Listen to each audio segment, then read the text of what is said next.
चलिए एक बार फिर से मैं पहुंच चुका हूं हाई कोर्ट और अभी हमें शिवनंदन सर भारती जी के ऑफिस में।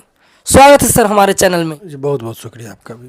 लगातार कमेंट सर करते ही रहते हैं क्योंकि आप जिस तरह से वकील हैं रोशन रोही जी का, हमेशा पूछते हैं सर से बातें कीजिए, कोई अपडेट नहीं आ रहा है।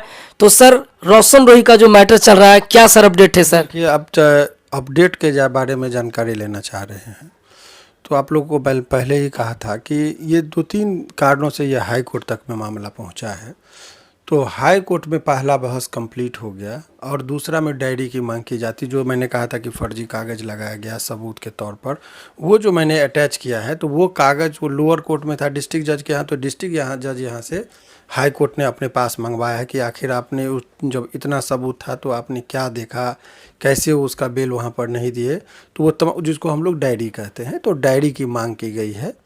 तो अब उस पर वो सारा कागज़ पत्र होगा, अब उस पर विवेचना होगी कि क्या होना है नहीं होगा। तो अब जो अगली तिथि जैसे ही वहाँ से डायरी आ जाएगी तो बहस होगा और बहस के बाद हो सकता है कि 21 मार्च को वो डेट हो या उससे पहले भी जब डायरी आ जाता है तो बहस होता है। तो इतना ये अभी अप टू डेट है उनके केस में कि फाइनल बहस होना है। क्योंकि सर जो रोशन रोही के जो फैंस हैं वो लोग को लगता है कि होली आ रहा है तो क्या होली खेलने का मौका मिलेगा, उनके फैंस भी उनके गानों पे डांस करेंगे, ऐसा लोग सोचते हैं। देखिए आप, एक जो हकीकत चीज़ है बहुत समझदारी से सभी लोगों को समझना चाहिए कि कोर्ट के नज़र में आपके लिए रोशन रोही जी बहुत ही अच्छे कलाकार होंगे, मनोरंजन करते हैं, फेमस होंगे, लेकिन कोर्ट के नज़र में वो सब कुछ नहीं। सभी व्यक्तियों का, चाहे वो मुख्यमंत्री भी हो या एक आम आदमी हो, तो न्यायालय में उनके लिए विशेष प्रावधान नहीं किए जाते हैं सामान्यतः। तो जो रूटीन मैनर में जो तरीका है कि इतना चीज़ आ जाएगा उसके बाद ही बहस पर छोड़ने की बातें होती है, तो जो विधिवत जो तरीका है उस तरीका के अंतर्गत इनके लिए जो है सो वो फाइल की मांग की गई है। और जितने अभी तक जो कोर्ट का रुख है बहुत सकारात्मक रुख है, उन्होंने बहुत धैर्य से इत्मीनान से सुना उन्होंने और कह दिया कि ठीक है आप डायरी का इसमें मांग करते हैं, आने दीजिए वकील साहब, फिर उसमें डायरी में आप हमको दिखाइएगा कि कहाँ कहाँ एज में कैसे क्या है, तब उस पर बहस होगा। ये सिंपल सा बात है।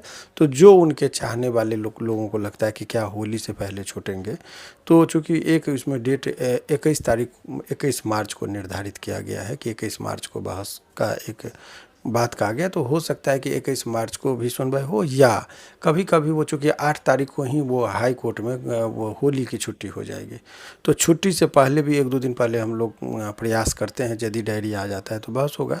लेकिन डेट इसमें 21 मार्च को पड़ा है, तो हो सकता है कि 21 मार्च को जब जज साहब छुट्टी के बाद, जब होली के छुट्टी के बाद कोर्ट खुलेगा तो 21 मार्च को इस पर फाइनल आर्गूमेंट होगा और उस दिन वो उनका बेल हो जाएगा हाई कोर्ट से, ऐसा हम लोग उम्मीद करते हैं।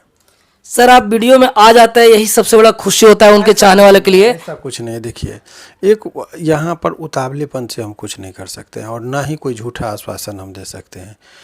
कोर्ट की बात हम लोग कोर्ट में करते हैं क्योंकि उनके चाहने वाले हैं। मैंने एक एक चीज़ जो सबूत लोगों को मैंने दिखाया, जब लोग कन्विंस है तो जज साहब क्यों नहीं कन्विंस होंगे, क्योंकि सच्चाई है। और इसीलिए मैं दावे के साथ कह रहा हूँ कि ऐसा कोई भी माने फाटक नहीं है जो निर्दोष आदमी को बहुत दिनों तक जेल में रख सकता है। सत्य परेशान हो सकता है, पराजित नहीं हो सकता है। तो अभी सत्य है वो परेशान हो रहा है, लेकिन कुछ दिनों की परेशानी है। सत्य है, बीच विजय उसका ही होगा। जिस तरह का आरोप उस पर लगाया गया है वो निराधार है, बेबुनियाद है, मनगढ़ंत है। यही बात हमको कोर्ट में साबित कर देना है। बस सर आप ही की बातों पर लोग ठहरे हुए हैं और लोग काफ़ी विश्वास के साथ अड़े हैं और आपकी बातों में विश्वास को ही लेकर उनके जो फैंस हैं वो चल रहे हैं। बाकी सर एक चीज़ और जानना चाहेंगे, रोशन रोही का तो फिर हम लोग को अपडेट मिलेगा, आप फिर वीडियो में आएंगे। सर अभी एक मामला बिल्कुल वायरल चल रहा है सर, वो पारो आरती और जो स्टेज पे मतलब सिंदूर गुलशन नाम का लड़का जो दे देता। सर एक वकील क्या सोचते हैं? देखिए, कानून के दृष्टिकोण में 2 पहलू है। सबसे पहले तो ये समझिए कि जब कानून के दृष्टिकोण से देखेंगे तो वो लड़का ने अपराध किया है। लड़का का अपराध यदि कोई भी नाबालिग लड़की हो, जो कि उसकी माँ के हिसाब से उस लड़की का उम्र 17 वर्ष है। पारो की माँ का इंटरव्यू मतलब वो कहें तो सर नाबालिग है सर। नाबालिग उनके माँ के मुताबिक जो बताया, अब हमने डॉक्यूमेंट्स नहीं देखा है। तो लड़का जो किया है, यदि लड़की के सहमति से लड़की उसको कहती, दुर्भावना से नहीं करता, तो तब तो कोई अपराध नहीं। लेकिन यदि वो केस कर देगी तो लड़का मुसीबत में पड़ेगा, नंबर 1। नंबर 2, जो वीडियो का क्लिप हम लोगों ने भी देखा, तो उसमें ये लगता है कि लड़की जो है सो मुस्कुराई है जब सिंदूर लगाया है, और वो फिर फ़ोटो भी खिंचाई है, फिर वो धीरे से साइड हुई है। तो इस हालांकि अपराध में वो सिंपल इसको छेड़खानी का मामला इसको कहा जा सकता है कि अगर आपने बिना किसी के इजाज़त के किसी के मांग में आप सिंदूर भर देंगे तो शादी के अंतर्गत वो नहीं आएगा। ये जो लोग कह रहे कि शादी हो गई, कानूनी मान्यता, सामाजिक मान्यता में वो क्या होता है उस पर नहीं बात होगा, लेकिन कानून के मान्यता में वो शादी नहीं है। जब तक कि हिंदू मैरिज एक्ट का सेक्शन 7 है वो कहता है कि विधिवत शादियाँ होनी चाहिए, और विधिवत में जो है जैसे अग्नि का सात फेरा लेते हैं, सामाजिक तौर पे तो लोग यही मानते हैं 7 फेरा होना चाहिए। 7 फेरा होता है, जय वरमाला जिसको कहते हैं एक दूसरे को पहनाते हैं, और मंत्रोच्चारण होता है। बहुत सारी जो विधि और रीति रिवाज के मुताबिक जो शादी होता है उसी शादी को हिंदू मैरिज में मान्यता मिली है। परंतु वो केवल कोई सिंदूर किसी के माथे में भर दिया, तब तो भाई आप जब टीका लगाने आप जाते हैं, पंडित जी आपको माथा में यहाँ टीका लगाते हैं, माने किसी कारण आप ऐसे सर को थोड़ा झुका लिए और यहाँ लग गया तो वो शादी कर लिया या पत्नी हो गई, वो बात तो नहीं होगा। तो वो भी देखा जाता है कि भाई आपका विधिवत शादी हुआ है कि नहीं। तो ऐसे में तो वो विधिवत शादी की श्रेणी में नहीं आएगा। अब सवाल ये है कि यदि वो लड़की केस करती है तो निश्चित तौर पर तत्काल में लड़का के लिए परेशानी का सबब तो ज़रूर बनेगा, क्योंकि यदि किसी कोई अदाकारा यदि किसी मंच पर वो अपनी अदा का प्रदर्शन करता हो, अपना एक्टिंग करती हो, उस दौरान यदि उन्मादी होकर आप किसी को बिना उसके सहमति के यदि कुछ इस तरह का उटपटांग हरकत करते हैं तो वो अपराध की श्रेणी में है और सज़ा मिलती है।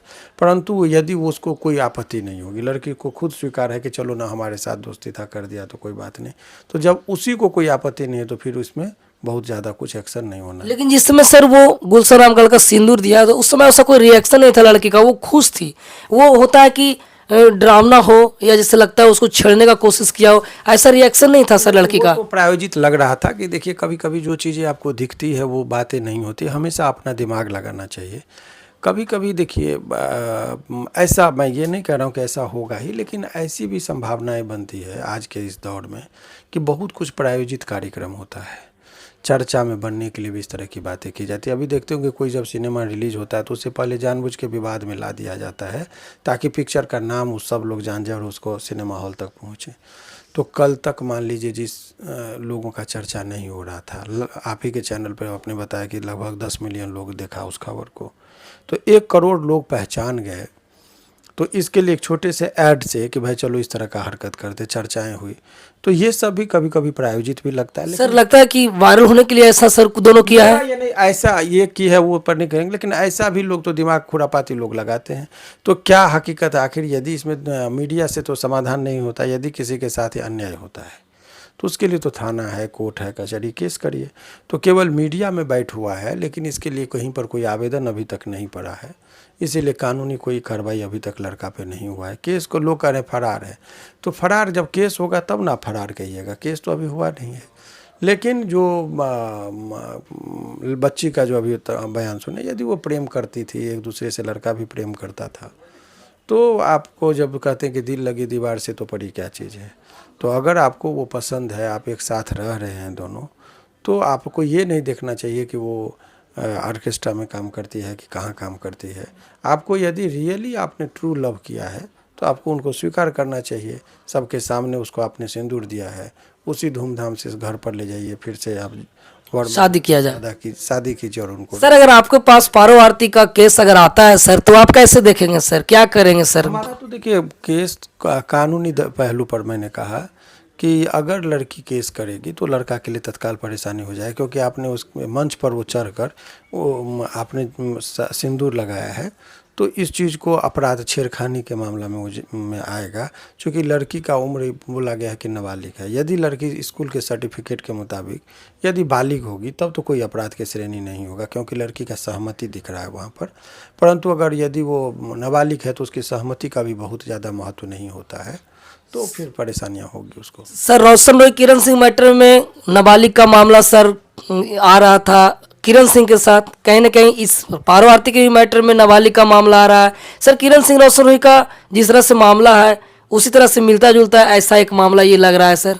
नहीं, नाबालिग और वो केस की बात नहीं, उनका अलग फैक्ट है, उसका अलग तथ्य है, इसका अलग तथ्य है। तो ये करना, लेकिन अभी जो है उस केस को इस चीज़ से मिलाना ठीक नहीं है।